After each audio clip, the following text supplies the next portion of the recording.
क्या आप सिविल जज, सेशन जज, एडिशनल डिस्ट्रिक्ट जज बनना चाहते हैं? तो dkdubey.com ऐप जरूर डाउनलोड करें प्ले स्टोर से। हमारी ऐप के स्टोर सेक्शन में आपको मिलेंगे हिंदी, इंग्लिश, मिक्स लैंग्वेज के courses for all judiciary exams, जिसका लिंक आपको डिस्क्रिप्शन में दिया गया है। नमस्ते, सदावत सले मातृभूमि। आज हम लोग एक ऐसे विषय पर चर्चा करने जा रहे हैं जो हमारे देश में कभी भी कोई अच्छा काम हिंदू समाज करना शुरू करता है तो इस तरह के विवाद स्वाभाविक आ जाते हैं, क्योंकि हिंदू समाज एक ऐसा समाज संसार में हो चुका है जिसको अपनी जो एकाग्रता है, अपना जो संगठन है, संगठनात्मक स्ट्रक्चर है, वो कभी रास नहीं आता। इसीलिए कहा गया है कि मैं आपको बताऊं एक घटना कि जब राष्ट्रीय स्वयंसेवक संघ के पहले सरसंघ चालक पूज्य डॉक्टर हेडगेवार ने ये प्रण किया कि हम हिंदू समाज को इकट्ठा करेंगे। पढ़े लिखे थे, डॉक्टर थे, उस समय बहुत ज़्यादा एजुकेटेड थे, कांग्रेस में भी उन्होंने काम किया था, बहुत सारे लोगों के साथ उन्होंने काम किया था, जितने प्रकार के संगठन देश में चल रहे होते थे उन सब के साथ उन्होंने काम किया, चाहे अनुशीलन समिति की बात करें, गरम दल की बात करें या नरम दल की बात करें। यहाँ तक कि जिस समय हमारे यहाँ कुछ आंदोलन चल रहे थे, जैसे मैं कहूँ खिलाफत आंदोलन, तो खिलाफत आंदोलन जहाँ से शुरू होना था नागपुर से, वो खिलाफत आंदोलन का प्रायोजन उसके अध्यक्ष थे उस समिति के वो। तो आप समझ सकते हैं कि किस लेवल पर काम करते थे। उनको लगा कि हिंदू समाज जब तक इकट्ठा नहीं होगा, जब तक संस्कारित नहीं होगा, तब तक हिंदुस्तान में कुछ अच्छा नहीं किया जा सकता। उसका कारण था महर्षि अरविंद ने उनसे कहा था कि हिंदू समाज जब तक इकट्ठा नहीं होगा हिंदुस्तान को बचाया नहीं जा सकता।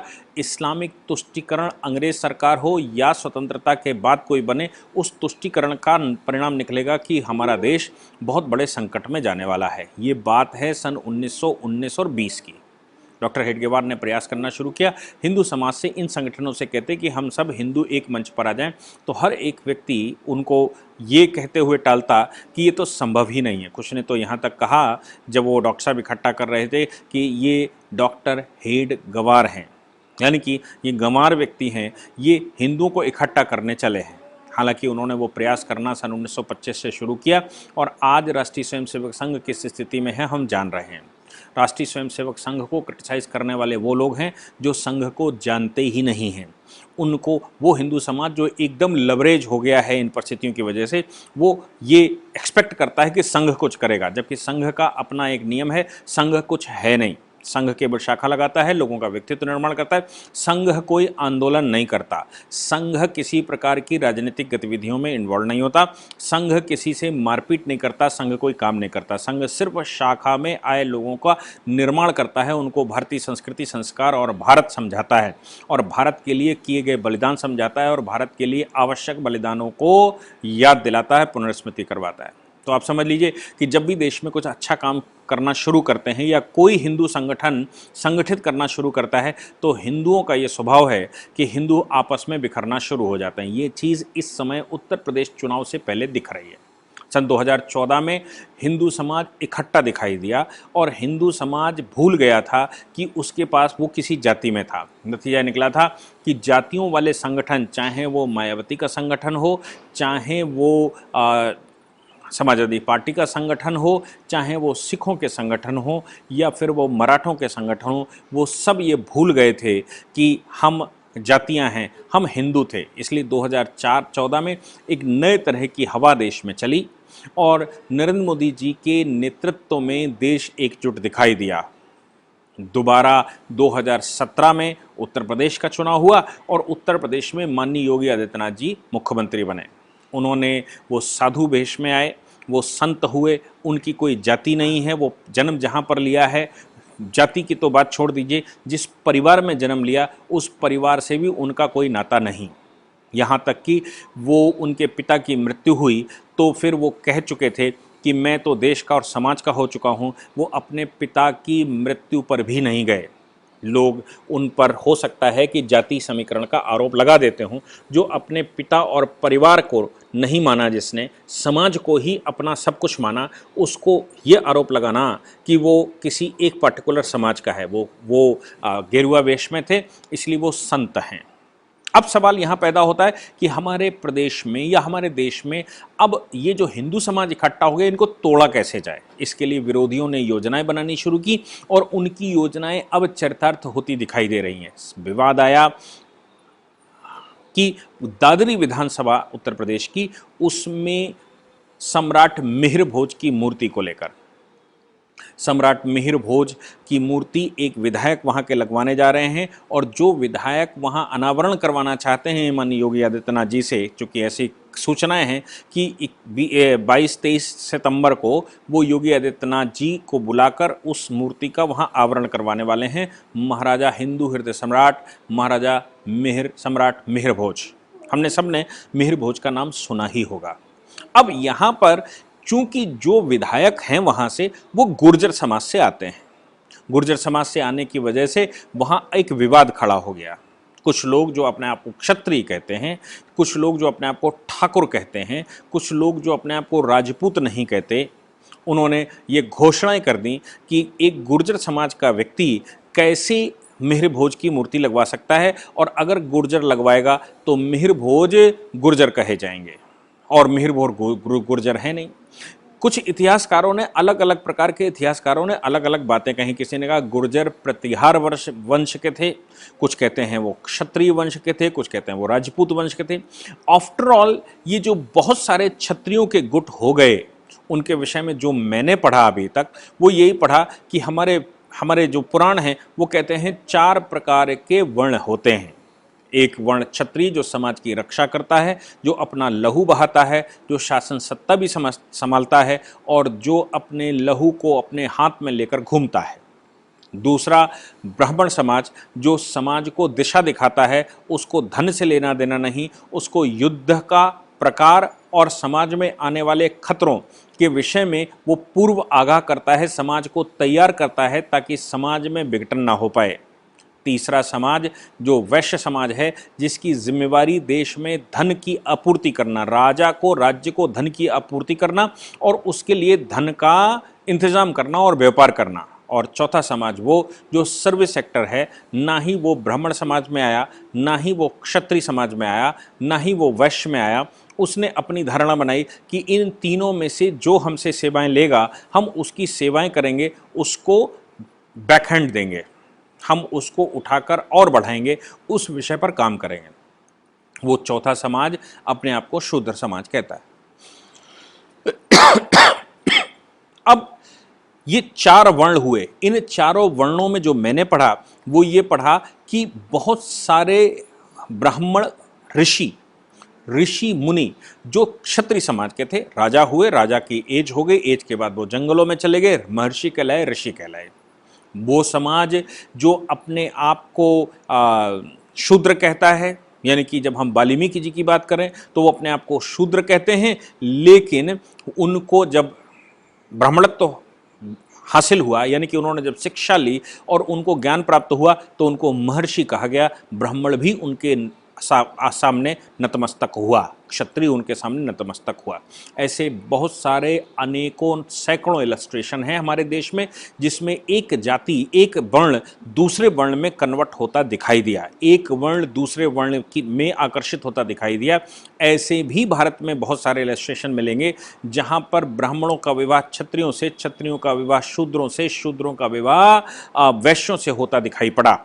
यानी कि हमारे देश में वर्ण व्यवस्था केवल इस विषय पर थी कि उस वर्ण व्यवस्था से समाज को कैसे डिस्ट्रीब्यूशन ऑफ लेबर हो और समाज में कौन कितना कैसे काम करेगा। इस व्यवस्था में कभी भी आपस में क्लेश नहीं आया।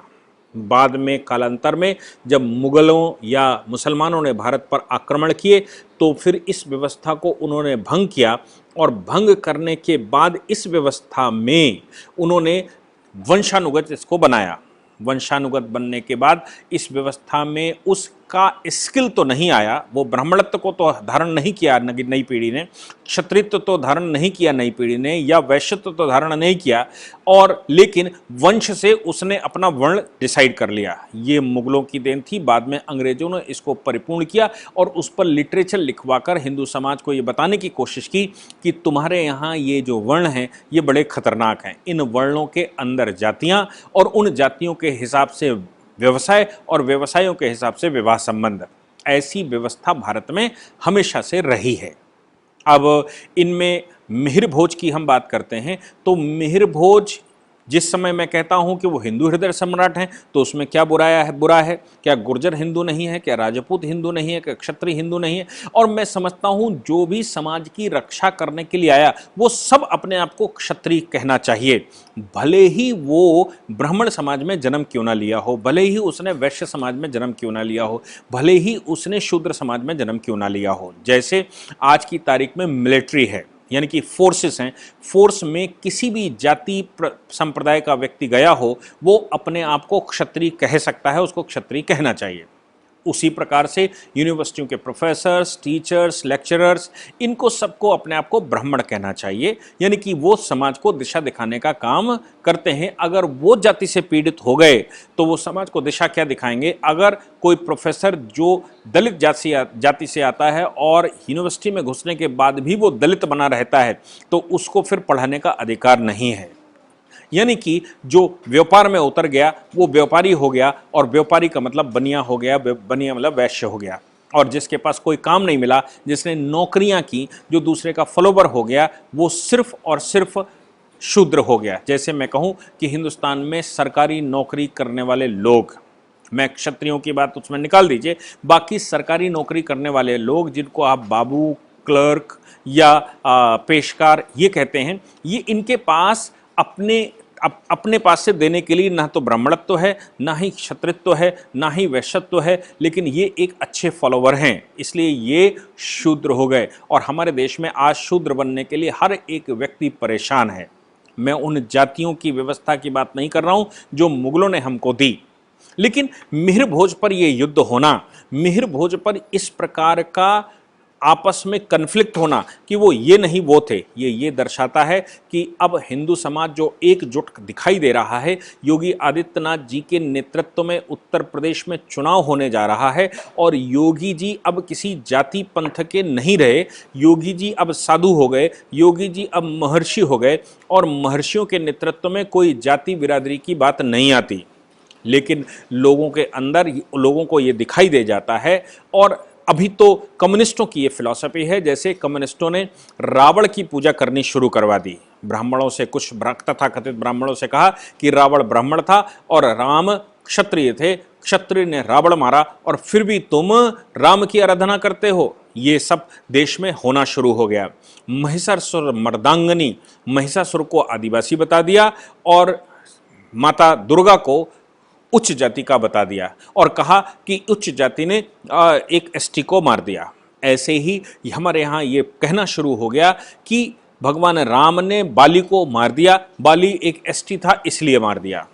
भगवान राम ने रावण का पूरा वंश समाप्त कर दिया, वो ब्राह्मण था और ब्राह्मणों का क्षत्रियों ने शुरू से मर्दंग किया है, शुरू से उनकी हत्याएं की, ऐसा कहना शुरू कर दिया। और यही बात आज की तारीख में योगी आदित्यनाथ जी के साथ जोड़कर दिखा दी। और प्रदेश में ब्राह्मण विरोधी हैं, क्षत्रिय विरोधी हैं, यानी कि अब गुर्जरों ने कहना शुरू किया कि नहीं वो क्षत्रियों का साथ देने वाले हैं। उन्होंने कहना शुरू किया, क्षत्रियों ने कहना शुरू किया कि भाई योगी जी कैसे उनका गुर्जरों का ये अभिवादन कर सकते हैं। ये सब हमारे प्रदेश में इस समय चल रहा है और ये सोची समझी साजिश के तहत चल रहा है। इतना ही नहीं, इन जातियों में यानी कि मोदी जी, योगी जी या देश में जो इस समय का नेतृत्व चल रहा है, उस नेतृत्व की जान हिंदुत्व में है। और हिंदुत्व में फ्रिक्शन पैदा जब तक नहीं किया जाएगा, डिवाइड एंड रूल नहीं किया जाएगा, तब तक इनको तोड़ा नहीं जा सकता। इसलिए अब पूरे देश में एक डिमांड विपक्षियों के द्वारा उठाना शुरू हुआ और वो हुआ जाति जनगणना। यानी कि ये पता होना चाहिए कि कौन सी जाति के कितने प्रतिशत लोग हैं। इसलिए जाति जनगणना होनी चाहिए। यहाँ तक कि कांग्रेस शासित छत्तीसगढ़ ने अपने यहाँ जाति जनगणना का फॉर्म भी इशू कर दिया और फॉर्म भरना शुरू कर दिया। स्वयं वहाँ के मुख्यमंत्री ने इस फॉर्म को भरा और फॉर्म भर के अपनी जाति लिखी। जाति जनगणना के आधार पर जातियों को लड़ाना चाहते हैं, जातियों को आमने सामने खड़ा करना चाहते हैं। जहां राजस्थान हाई कोर्ट ने ये घोषणा करी हो कि उनके यहाँ कोर्ट में कोई भी केस अगर फाइल होगा तो उस केस में नाम, पिता का नाम, गांव का नाम लिखा जाएगा, उसकी जाति तब तक नहीं लिखी जाएगी जब तक कि जाति मुकदमा ना हो। जाति मुकदमे से मतलब है अगर SC/ST एक्ट के तहत मुकदमा आया है तो ही जाति लिखी जाएगी। बाकी वादी प्रतिवादियों में किसी भी प्रकार की जाति नाम, जाति समीकरण नहीं लिखा जाएगा। और ये आदेश दे दिया, उन्होंने कहा कि जब तक जातियां भारत से खत्म नहीं होती तब तक भारत को बचाया नहीं जा सकता। जब तक भारत जातियों में विभक्त है, जब तक भारत में जातियां लड़ाई जाती रहेंगी, तब तक हिंदू एकत्र नहीं हो सकता। और जब हिंदू एकत्र नहीं हो सकता तो हिंदुस्तान को कौन बचाएगा और कैसे बचाएगा। मुझे लगता है कि आज की तारीख में जाति जनगणना करवाकर इन प्रदेशों, इन देश के इन राजनेताओं का एक इंटेंशन है कि किस प्रकार से जातियों को लड़ा दिया जाए, जातियों को डेटा दिया जाए, उस डेटा के आधार पर जातियां लड़ना शुरू हों। जैसे उत्तर प्रदेश में कुछ लोगों ने, जिनको मुख्यमंत्री बनने के लिए बड़े लालायित हैं, उन लोगों ने ये हवा उड़ानी, ये बात करनी शुरू कर दी कि भाई OBC मुख्यमंत्री चाहिए।